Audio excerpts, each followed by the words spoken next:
നമസ്കാരം. കേരളത്തിൽ നിന്നും മൂകാംബികയിലേക്ക് ഒരു ട്രെയിൻ യാത്ര പോയി വന്നാലോ? രാവിലെയും ഉച്ചയ്ക്കും വൈകുന്നേരവും രാത്രിയും ദർശനം നടത്തി 3 നേരം പ്രസാദവും കഴിച്ച് ഒരു ദിവസം സ്റ്റേ ഉൾപ്പെടെയാണ് ഈ യാത്ര. മൂകാംബിക ക്ഷേത്ര ദർശനത്തിന് പോകുന്ന എല്ലാ മലയാളികളും അറിയേണ്ട കാര്യങ്ങളാണ് ഈ വീഡിയോയിൽ ഞാൻ പറയുന്നത്. വീഡിയോ മുഴുവനായി കേട്ടതിന് ശേഷം എന്തെങ്കിലും സംശയങ്ങൾ ഉണ്ടെങ്കിൽ തീർച്ചയായും കമൻറ്റ് ചെയ്യാവുന്നതാണ്.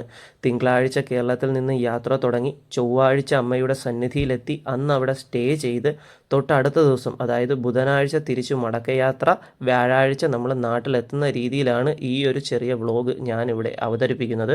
പുതിയൊരു വീഡിയോയിലേക്ക് എല്ലാവർക്കും സ്വാഗതം. വീഡിയോ കണ്ടുകൊണ്ടിരിക്കുന്ന നിങ്ങളെല്ലാവരും എനിക്കൊരു ചെറിയ ലൈക്ക് തന്ന് സഹായിക്കണേ. നമ്മുടെ യാത്ര ആരംഭിക്കുന്നത് കൊല്ലത്തു നിന്നുമാണ്. ട്രെയിൻ നമ്പർ 163-34 വെരാവൽ എക്സ്പ്രസ്സിലാണ് നമ്മുടെ യാത്ര. തിങ്കളാഴ്ചകളിലായി മാത്രം തിരുവനന്തപുരം സെൻട്രലിൽ നിന്നും വൈകുന്നേരം 3:45 പുറപ്പെടുന്ന ട്രെയിൻ കൊല്ലത്തൊരു വൈകിട്ട് 4:45 എത്തുന്നതാണ്. ട്രെയിൻ മാർഗം മൂകാംബികയിലേക്ക് പോകുമ്പോൾ ഏറ്റവും അടുത്തുള്ള സ്റ്റേഷൻ ബൈന്ദൂർ മൂകാംബിക റോഡാണ്. കൊല്ലത്തു നിന്നും ബൈന്ദൂർ വരെ സ്ലീപ്പറിലാണ് നമ്മൾ യാത്ര ചെയ്യുന്നത്. 425 രൂപയാണ് ഒരാൾക്ക് ടിക്കറ്റ് ചാർജ്. സ്ലീപ്പർ യാത്ര നല്ലതായിരുന്നു. ബാത്റൂമൊക്കെ നല്ല വൃത്തിയുണ്ടായിരുന്നു. മാത്രമല്ല കേരളത്തിൽ നിന്ന് മൂകാംബിക വരെ പോകാൻ സ്ലീപ്പർ യാത്ര നല്ല സൗകര്യമാണ്. ദീർഘദൂര യാത്രകൾ ചെയ്യുമ്പോൾ സ്ലീപ്പറിൽ നമ്മൾ അനുഭവിക്കുന്ന ബുദ്ധിമുട്ടുകൾ എന്തായാലും ഉണ്ടാവില്ല. അങ്ങനെ രാത്രി യാത്ര കഴിഞ്ഞ് തൊട്ടടുത്ത ദിവസം രാവിലെ 7:30 നമ്മൾ ബൈന്ദൂരെത്തി. സ്റ്റേഷനിൽ നിന്നും ഏകദേശം 800 മീറ്റർ നടന്നാൽ ബസ് സ്റ്റാൻഡ് എത്തും. നടക്കാൻ പറ്റുന്നവർക്ക് ഈസിയായി നടന്നു പോകാം. ഇനി അതല്ല ഓട്ടോയ്ക്കാണെങ്കിൽ 40 രൂപ കൊടുത്താൽ മതി കേട്ടോ. സ്റ്റേഷൻ്റെ മുന്നിൽ തന്നെ ഓട്ടോയും ടാക്സിയും ഒക്കെ ഉണ്ട്. നമ്മൾ ബസ് കയറിയാണ് പോകുന്നത്.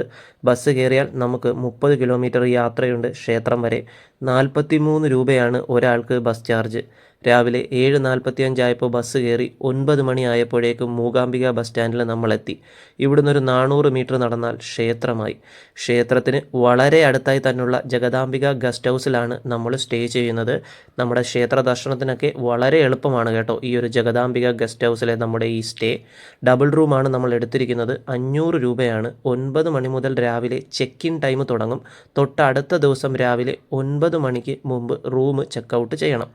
റൂമും ബാത്റൂമും ഒക്കെ അത്യാവശ്യം നല്ല വൃത്തിയുള്ളതാണ്. ബാത്റൂമിൽ ഹീറ്റർ ഉണ്ട് കേട്ടോ. പിന്നെ എടുത്തു പറയേണ്ട കാര്യം ഇവിടുത്തെ വെള്ളമാണ്. നല്ല അടിപൊളി ശുദ്ധമായ വെള്ളമാണ്. കുളിക്കാനൊക്കെ നല്ല വെള്ളമാണ് കേട്ടോ. ഇനി കുടിക്കാനാണെങ്കിൽ നമുക്ക് ധാരാളം വെള്ളം ഇവിടെ ഫ്രീ ആയിട്ട് തന്നെ കിട്ടും. ആവശ്യത്തിലധികം നമുക്ക് സ്റ്റോക്ക് ചെയ്യാം. നല്ല ചൂട് വെള്ളവും നല്ല തണുത്ത വെള്ളവും പിന്നെ നോർമലും എല്ലാം ഇവിടെ ഉണ്ട്. ഇനി സ്റ്റേ വേണ്ടാത്തവർക്ക് ഈ ഗസ്റ്റ് ഹൗസിൽ തന്നെ ലഗേജ് സൂക്ഷിക്കാനും ഫ്രഷ് ആവാനും വെവ്വേറെ സംവിധാനവുമുണ്ട്. റൂമിൽ വന്ന് ഒന്ന് സെറ്റായതിനു ശേഷം നമ്മൾ ആദ്യം പോകുന്നത് സൗഭർണിക നദിയിലേക്കാണ്. ഇവിടെ നിന്ന് നടന്നു പോകേണ്ട ദൂരമേ ഉള്ളൂ. എന്നാലും 40 രൂപ കൊടുത്ത് ഓട്ടോയ്ക്ക് പോകുവാണ്. ഇവിടെ ഓട്ടോ എപ്പോഴും ഉണ്ട് കേട്ടോ. നമ്മുടെ ട്രാൻസ്പോർട്ടേഷനൊന്നും ഒരു ബുദ്ധിമുട്ടും ഇവിടെ ഇല്ല. സൗഭർണിക നദിയിലെത്തിയാൽ കുളിച്ചു കഴിഞ്ഞാൽ ഇവിടെ ഡ്രസ്സ് ചേഞ്ച് ചെയ്യാനൊക്കെ സൗകര്യമുണ്ട്. അതുപോലെ നദിയിൽ ധാരാളം മീനുകളുമുണ്ട്. അപ്പോൾ എന്തെങ്കിലും ഭക്ഷണം കൈകളിൽ കരുതി വെച്ചാൽ മീന് കൊടുക്കാം. എൻ്റെ കയ്യിൽ പൊരി ഉണ്ടായിരുന്നു, ഞാൻ അത് കൊടുത്തു കേട്ടോ. സൗഭർണിക നദിയിൽ കുളിച്ചതിന് ശേഷം അവിടെ തൊട്ടടുത്തായി ഒരു ഗണപതി കോവിലുണ്ട്. വിനായക ഭഗവാന് ഇവിടെ എത്താൻ സാധിച്ചതിൽ നന്ദി പറഞ്ഞിട്ട് നേരെ കിഴക്കേ നട വഴി ക്ഷേത്രത്തിലേക്ക് വരുമ്പോൾ സമീപത്തായി ഒരു ബലമുറി ഗണപതി ഭഗവാന്റെ കൊച്ചു ക്ഷേത്രമുണ്ട്. അവിടെയും ഭഗവാൻ വിനായകനോട് നന്ദി പറഞ്ഞു പ്രാർത്ഥിച്ച് ക്ഷേത്രത്തിനുള്ളിലേക്ക് പ്രവേശിക്കുമ്പോൾ അമ്മയുടെ 2 ദ്വാരപാലകരെ ഇടതും വലതുമായി കാണാൻ സാധിക്കും. ആ 2 ദ്വാരപാലകരെയും തൊഴുത് നന്ദി പറഞ്ഞ് പ്രാർത്ഥിച്ച് നേരെ ദീപസ്തംഭം കൊടിമരം വന്ദിച്ച് അമ്മയുടെ സന്നിധിയിലേക്ക്. അവിടെ അമ്മയും അമ്മയുടെ വാഹനമായ സിംഹവാഹിനിയുമുണ്ട്.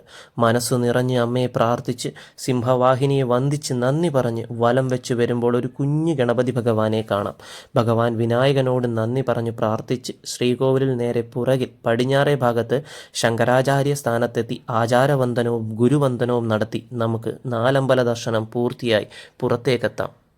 അത് കഴിഞ്ഞാൽ ഉപദേവതാമൂർത്തിയായ സുബ്രഹ്മണ്യ ഭഗവാനെ ദർശിച്ച് നന്ദി പറഞ്ഞു പ്രാർത്ഥിച്ചതിന് ശേഷം ക്ഷേത്രത്തിന് നേരെ പുറകിലെത്തി പ്രാണലിംഗേശ്വരനെയും നഞ്ചുണ്ടേശ്വരനെയും പാർത്ഥേശ്വരനെയും പഞ്ചമുഖ ഗണപതിയെയും ആഞ്ജനേയനെയും വെങ്കിടാരമണനെയും ദർശിച്ച് നന്ദി പറഞ്ഞു പ്രാർത്ഥിച്ചതിന് ശേഷമാണ് വീരഭദ്ര ദർശനം നടത്തേണ്ടത്.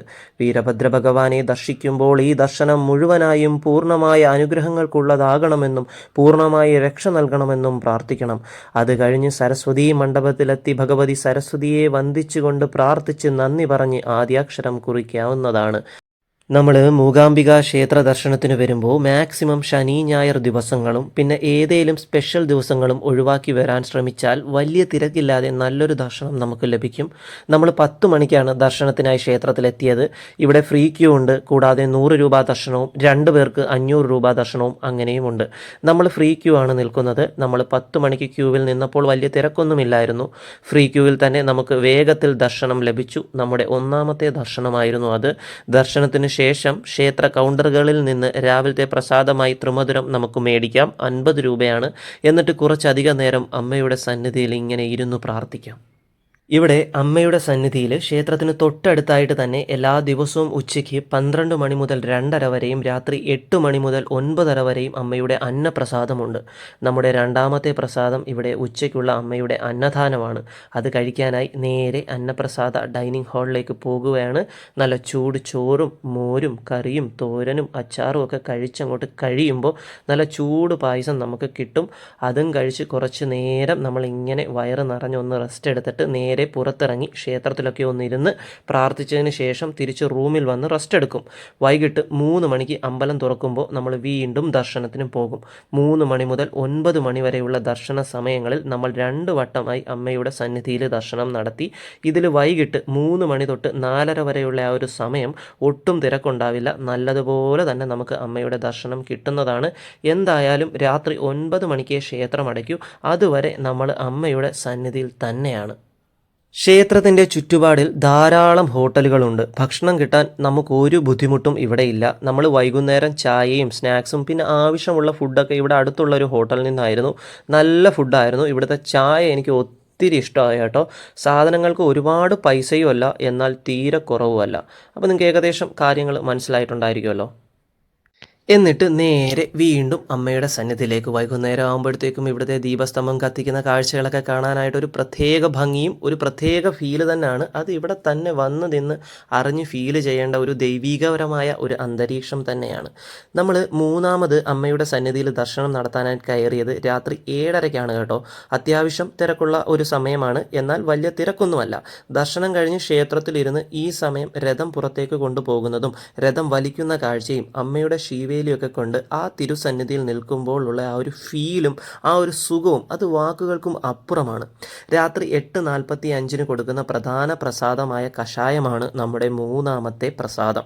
രാവിലെ ത്രിമധുരം, ഉച്ചയ്ക്ക് അന്നപ്രസാദം, പിന്നെ അതേ ഇപ്പോൾ രാത്രി കഷായവും കുടിച്ച് 9 മണിക്ക് അമ്പലം അടച്ച ശേഷമാണ് നമ്മൾ ക്ഷേത്രത്തിന് തിരിച്ചിറങ്ങിയത്. അതുവരെ അമ്മയുടെ സന്നിധിയിലായ, അതായത് മൂകാംബിക അമ്മയുടെ സന്നിധിയിൽ ആ സ്വർണ്ണരഥത്തിലുള്ള കാഴ്ചകളും അത് വലിച്ചുകൊണ്ട് പോകുന്നതും അതിൻ്റെ കൂടെ പോകാൻ സാധിക്കുന്നതും അങ്ങനെ ചെയ്യാൻ പറ്റുന്ന എല്ലാ കാര്യങ്ങളും അമ്മയുടെ സന്നിധിയിൽ ചെയ്തതിന് ശേഷമാണ്, ക്ഷേത്രം അടച്ചതിന് ശേഷമാണ് ആ തിരുസന്നിധിയിൽ നിന്നും നമ്മൾ പുറത്തേക്ക് ഇറങ്ങിയത്. നമ്മുടെ ഈ ഒരു മൂകാംബിക യാത്ര പൂർണ്ണമായും അമ്മയുടെ സന്നിധിയിൽ തന്നെ ആയിരുന്നു. നമ്മൾ വേറെ എങ്ങും പോയിട്ടില്ല കേട്ടോ. ഈ പറയുന്ന നമ്മുടെ ഈ കുടജാത്രി ട്രക്കിങ്ങിന് പോലും, അല്ലെങ്കിൽ ആ ഒരു ശങ്കരാചാര്യ തപസ് ചെയ്ത സ്ഥലത്ത് പോലും നമ്മൾ പോയിട്ടില്ല. നമ്മൾ ഈ ഒരു ദർശനം അമ്മയ്ക്ക് വേണ്ടി മാത്രമായിരുന്നു. ഇനി മറ്റൊരു മൂകാംബിക യാത്രയിൽ ഉറപ്പായി നമ്മൾ കുടജാത്രി യാത്ര ചെയ്യും. എൻ്റെ ഇന്നത്തെ ഒരു ലക്ഷ്യം എന്ന് പറഞ്ഞു കഴിഞ്ഞാൽ എത്ര സമയം അമ്മയുടെ സന്നിധിയിൽ ഇരിക്കാവോ അത്രയും സമയം അമ്മയുടെ സന്നിധിയിലിരുന്ന് ആ സന്നിധിയിലിരുന്ന് പ്രാർത്ഥിച്ച് ഏതൊക്കെ സമയത്താണോ എനിക്ക് ദർശനം അമ്മ തരാനുള്ളൊരു ഭാഗ്യം എനിക്ക് ഉണ്ടാകുന്നത് മാക്സിമം ദർശനം മേടിക്കുക, അമ്മയുടെ കൂടെ ഇരിക്കുക, അത്രയേ ഉള്ളായിരുന്നു ആഗ്രഹം. ആ ഒരു ആഗ്രഹം വളരെയധികം സന്തോഷത്തോടു കൂടി തന്നെ അമ്മയുടെ ഈ തിരുസന്നിധിയിൽ വെച്ച് എനിക്ക് നടത്താനായി അമ്മയുടെ അനുഗ്രഹം ഉണ്ടായതുകൊണ്ട് എനിക്കത് നടന്നു. കൂടുതൽ വാക്കുകൾ എനിക്ക് കിട്ടുന്നില്ല പറയാൻ. ഇവിടുത്തുള്ള എല്ലാ ദൈവങ്ങളെയും നന്ദി പറഞ്ഞ് വന്ദിച്ച് വീണ്ടും എനിക്ക് അമ്മയുടെ സന്നിധിയിൽ എത്താനും ഞാൻ എൻ്റെ ഒരു ആഗ്രഹവും പറഞ്ഞിട്ടുണ്ട്. അതുപോലെ അമ്മയുടെ സന്നിധിയിൽ എത്താൻ ആഗ്രഹിക്കുന്ന എല്ലാവർക്കും ഈ തിരുസന്നിധിയിൽ എത്താനും കൂടി വേണ്ടിയിട്ട് അമ്മയടുത്ത് ഞാൻ പ്രാർത്ഥിച്ചിട്ടുണ്ട്. മനസ്സ് നിറഞ്ഞു തന്നെ പ്രാർത്ഥിച്ചിട്ടുണ്ട് കേട്ടോ. ഇനി നേരെ റൂമിൽ പോയി സമാധാനത്തോടെ കിടന്ന് ഉറങ്ങിയിട്ട് നാളെ അതിരാവിലെ എഴുന്നേൽക്കണം. അതായത് ബുധനാഴ്ച അതിരാവിലെ എഴുന്നേൽക്കണം. പുലർച്ചെ 5 മണിക്ക് ക്ഷേത്രം തുറക്കുമ്പോൾ അമ്മയുടെ ദർശനത്തിനായി നമുക്ക് എത്തണം. നമ്മുടെ മടക്കയാത്ര ബുധനാഴ്ചയാണ്. അങ്ങനെ ബുധനാഴ്ച പുലർച്ചെ തന്നെ നമ്മൾ കുളിച്ച് സെറ്റായി റൂം ചെക്കൗട്ടാക്കിയാണ് ദർശനത്തിന് പോകുന്നത്. നമ്മുടെ ബാഗ് നമ്മൾ സ്റ്റേ ചെയ്തെടുത്ത് തന്നെ ക്ലോക്ക് റൂമിൽ വെച്ചു. എന്നിട്ട് നേരെ ക്ഷേത്രത്തിൽ പോയി ദർശനം നടത്തി. 4ാമത്തെ ദർശനം. ഈ വട്ടം 2 വട്ടം അമ്മയെ തൊഴുതു. തിരക്ക് വളരെ കുറവായിരുന്നു. മനസ്സ് നിറഞ്ഞു. മൂകാംബിക ദർശനത്തിനായി എത്തിയിട്ട് വീണ്ടും ഇവിടേക്ക് എത്താൻ ആഗ്രഹിക്കുന്നവർക്ക് വേണ്ടിയിട്ടും ഇതുവരെയും അമ്മയുടെ ഈ തിരുസന്നിധിയിൽ എത്താൻ ആഗ്രഹിച്ചിട്ട് എത്താൻ സാധിക്കാത്തവർക്ക് വേണ്ടിയിട്ടും മനസ്സ് നിറഞ്ഞ് തന്നെ ഞാൻ പ്രാർത്ഥിച്ചിട്ടുണ്ട്. തീർച്ചയായും എത്രയും പെട്ടെന്ന് തന്നെ നിങ്ങൾക്ക് എല്ലാവർക്കും അമ്മയുടെ ഈ തിരുസന്നിധിയിലേക്ക് എത്താനായി സാധിക്കട്ടെ. കൂടുതൽ വാക്കുകളൊന്നും എനിക്ക് പറയാനായി കിട്ടുന്നില്ല. വളരെയധികം സമാധാനവും സന്തോഷപരമായി ഒരു അന്തരീക്ഷത്തിൽ കൂടെ ഈ ഒരു ദർശന പുണ്യം എനിക്ക് നടത്താനായി സാധിച്ചതിൽ സർവേശ്വരനായ എല്ലാ ദൈവങ്ങളോടും എല്ലാ ദേവിമാരോടും ഭഗവതിമാരോടും ഞാൻ നന്ദി പറയുന്നു. വീണ്ടും ഈ തിരുസന്നിധിയിൽ എത്താനായിട്ട് എല്ലാവരും എന്നെ ഒരുപോലെ സഹായിക്കട്ടെ. അവർക്ക് വീണ്ടും നന്ദി പറയുകയാണ്.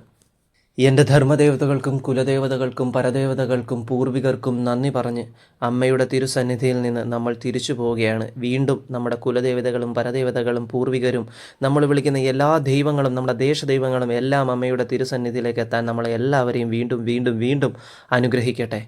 ഈ ഒരു മൂകാംബിക ക്ഷേത്ര ദർശനവുമായി ബന്ധപ്പെട്ട് ഏതൊരു ചെറിയ കാര്യമായിക്കോട്ടെ, നിങ്ങൾക്ക് എന്തെങ്കിലും സംശയങ്ങളോ കാര്യങ്ങളോ അറിയാനുണ്ടെങ്കിൽ നിങ്ങൾക്ക് തീർച്ചയായും എൻ്റെ മലയാളി ട്രെയിൻ ബ്ലോഗർ എന്ന് പറയുന്ന ഇൻസ്റ്റാഗ്രാം പേജിലോ ഫേസ്ബുക്ക് പേജിലോ മെസ്സേജ് അയച്ച് ചോദിക്കാവുന്നതാണ്. എൻ്റെ നമ്പർ വേണമെങ്കിൽ അതും നിങ്ങൾക്ക് ചോദിക്കാവുന്നതാണ്. വേണമെങ്കിൽ ഞാൻ കമൻറ്റ് ബോക്സിൽ പിൻ ചെയ്തിട്ടിരിക്കാം. എന്നിരുന്നാലും നിങ്ങൾ ഇൻസ്റ്റാഗ്രാമിലോ ഫേസ്ബുക്കിലോ മെസ്സേജ് അയച്ചു കഴിഞ്ഞാൽ എൻ്റെ വാട്സപ്പ് നമ്പർ ഞാൻ നിങ്ങൾക്ക് എല്ലാവർക്കും തരുന്നതാണ്.